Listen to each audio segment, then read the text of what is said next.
All right, so let's spend some time learning about Christianity in terms of denominations. There's a lot of denominations in the Christian church. What are some of their distinctives? What's their history? And you go to Crean Lutheran High School, so what can we learn about Lutherans? This PowerPoint's going to try to take us through a lot of that. But before we do, let's start with just some review from what we learned last year in Christian doctrine class. So last year we learned these terms, the visible church and the invisible church.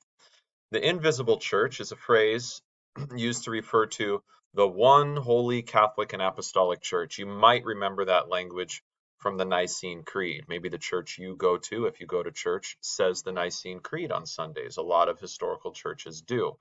But it's the idea that the church is one. That means it's singular. It includes all believers throughout history, Old Testament, New Testament, today. It's holy. That means that because of Christ and faith in Christ, our sins are forgiven. We've been washed clean. We've been made holy in Christ. It's Catholic, and that's with a lowercase c, because often the big C refers to the Roman Catholic Church. But lowercase c Catholic is just the idea that it's comprised of believers all over the world. There are Christians on every continent, Christians of all kinds of ethnicities, Christians speaking all kinds of different languages. Christ Church is for Jew and Gentile, and it's for all nations. That the church is apostolic, that means it's built on the teaching of the prophets and the apostles. What Jesus taught is what the apostles taught as recorded in the New Testament, and that's what the church teaches. There's just one faith, once and for all, delivered to the saints, says Jude in his small letter at the end of the New Testament. And that's what it means that the church is apostolic. It's built on that Christ and apostles' teaching that we read in the New Testament, and that it endures. There will always be Christians on earth. There's no catastrophe that's going to happen where there's no Christians on earth anymore. They're all gone. That's not what Christ promises. He says there will always be Christians on earth. Let's pause for a second here and look at some of the Bible passages that teach this. I don't want you to just take my word for it. So let's start with the church is one. Ephesians 4. There is one body and one spirit, just as you were called to the one hope that belongs to your call, one Lord, one faith, one baptism, one God and Father of all, who is over all and through all and in all. There's a few different images for the Christian church in the New Testament, but one of them is a body. It says Christ is the head of his body, the church, and his body is singular. Christ has one body, and that's what we're referring to. All believers throughout all times united in Christ. That's the invisible church.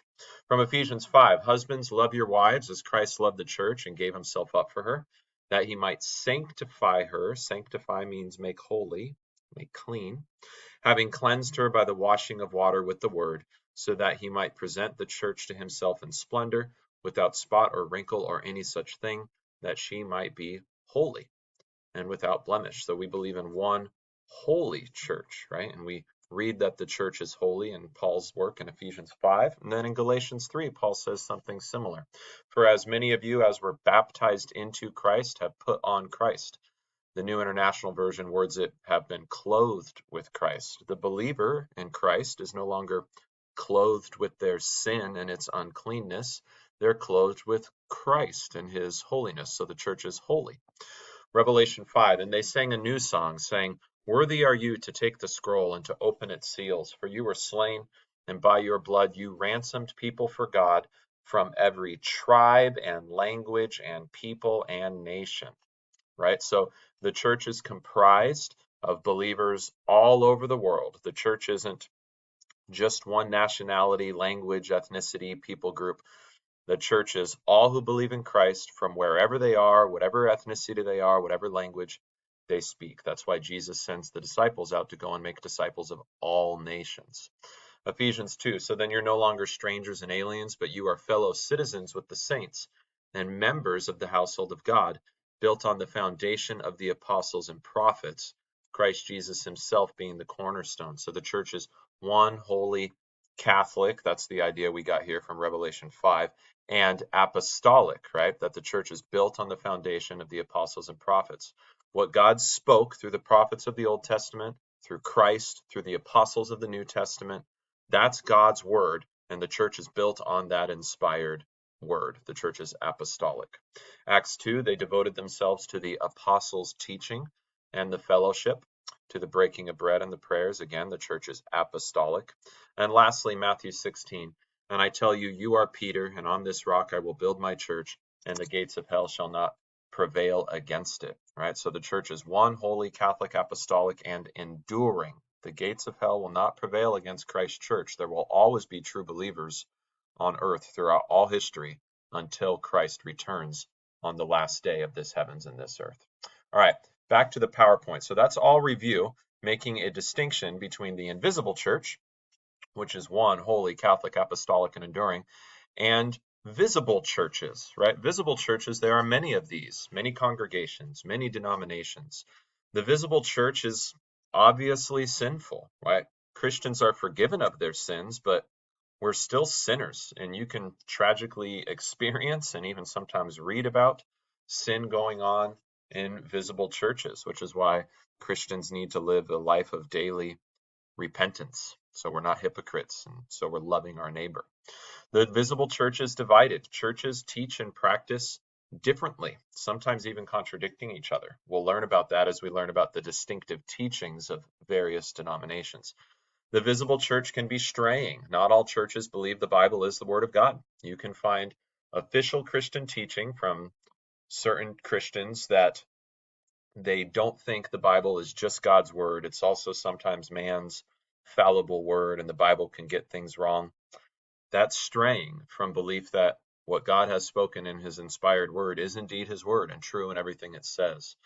And then the visible church can be impermanent. Denominations can splinter, congregations can disband, individual church groups can go away, they can die. You know, there are churches that used to exist 20, 30, 40, 50 years ago that aren't there anymore. That congregation has ceased to exist. So the invisible church, which is one, holy, Catholic, apostolic, and enduring, and various visible churches, what you and I can see, my church, your church, this church, that church. Now, a denomination is an organized religious group, and these denominations are many today. The church used to just be visibly one, going back to the first century, second century, and even ecumenical councils, perhaps in the third century, fourth century, like the Nicene Creed in the 300s, right? The church was still gathering together ecumenically, but today it's so splintered. What has divided the visible churches today? Well, there's geographical and functional divisions. These are natural and helpful. There's nothing wrong with these. They make sense. Not all Christians on the world can gather together in the same time at the same place. There's too many of us. So regional churches, partner congregations, multiple church properties. Churches will sometimes get so big they split off and they have sister churches, satellite churches, and so on. Doctrinal divisions. Christians have different beliefs on whether all of the Bible is the Word of God, or whether we should just read the Bible as our source of theology, and maybe not other things too. Some Christians teach sola scriptura, others do not. How to interpret Scripture? How do we go about rightly, responsibly understanding what the Scripture says? Just because maybe two Christians believe it's the Word of God doesn't mean those two Christians believe that that Word of God means the same thing. And Christian denominations will sometimes approach interpretation of Scripture differently. How to handle various adiaphora. Christians have different views on all kinds of issues that the Bible doesn't directly address. The Bible doesn't say do that. It doesn't say don't do that. There's no clear word on it. And Christians can disagree on those adiaphora issues. St. Paul rebuked division in the Corinthian congregation. You can read all about that in 1 Corinthians 1 through 4. And then he also acknowledged that division in the Corinthian church was somewhat inevitable or needed because it proves who is genuine, he says. It demonstrates who's being faithful to God's word, and the links are there. And then another thing that causes denominational division is sin. Christians sin against one another. They offend one another. We can be impenitent when we sin sometimes. People are hard-hearted and they don't care to apologize or ask or seek forgiveness. And maybe the person does apologize, but then the one who is offended is hard-hearted and they're not willing to forgive. They want to be done with that person, even though that's their brother or sister in Christ who they're going to spend forever with in heaven. On earth, they want to be done with them, right? And these sort of sins and offense and hard-heartedness and lack of forgiveness and arguing over adiaphora stuff. This is sin that is causing division in Christ's visible church. All right, membership in the invisible church and in a visible church. Well, in the narrow sense, the church is all true believers throughout all times, right? But in the wide sense, the church can be my congregation, your congregation. That building is a church. That building is also a church, two different churches. Or, the Baptist church, the Presbyterian church, the Lutheran church, the Catholic church, the Orthodox church.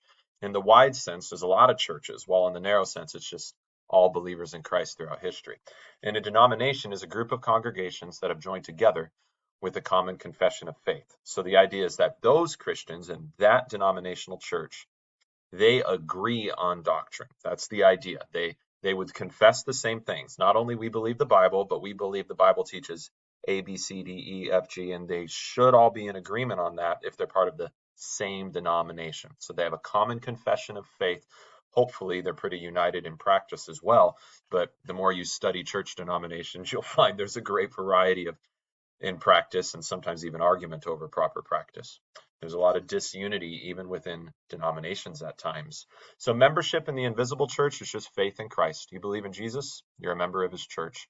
But in a local or visible church, you become a member by worshiping there, agreeing with what they teach there, attending there regularly.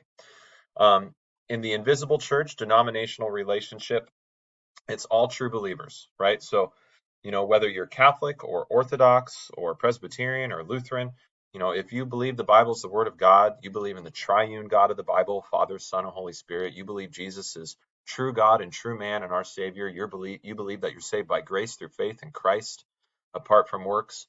You believe in the ecumenical statements of faith like the Apostles' Creed or Nicene Creed. Well, then you're a Christian, regardless of what denomination you're in. That doesn't mean denomination membership is irrelevant, but you're a Christian, regardless of which denomination. Local visible church, it's identified with a specific denomination or movement, right? So I'm not a member of your church. You're not a member of my church, perhaps, right? We become members of different church bodies. And then joining a church, the invisible church, that's just faith in Christ. And then visible churches, they may have different requirements. It depends on the church you're going to. What is involved in becoming a member can be different. It depends on your church. All right, quick history. Some of the origins of these different denominations. In 400 to 461, Pope Leo I declared himself the chief bishop of the entire church. He was the bishop of Rome, and he declared himself the chief bishop and having authority over all the church. So that was, in some sense, the beginning of the Roman Catholic Church. Roman Catholics would argue that it started with Jesus saying what he says to Peter in Matthew 16. Michael, I don't pretend I know how to pronounce this, Cerularius, 1058, the Patriarch of Constantinople, in power when the Eastern Orthodox Church split off from Rome. Basically, the Roman bishop said, I'm the chief leader of the church, and the Patriarch of Constantinople said, no, you aren't. They also disagreed on some theology like the Filioque. They mutually excommunicated one another. So that was the Great Schism, a big split between the church in the West and the church in the East.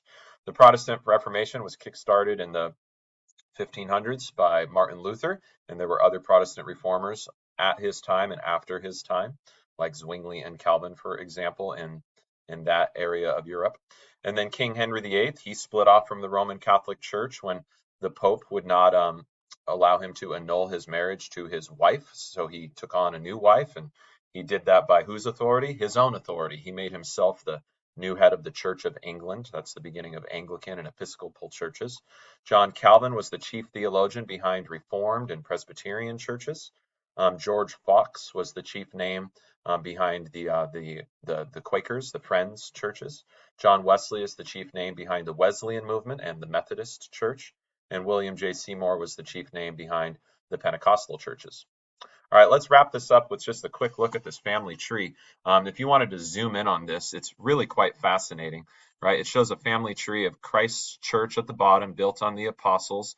The church was undivided really for maybe a few hundred years, and then divisions start, right? You already have heresy early on in the early years of the church and later. You also have some divisions shooting off early on in the 400s with different views.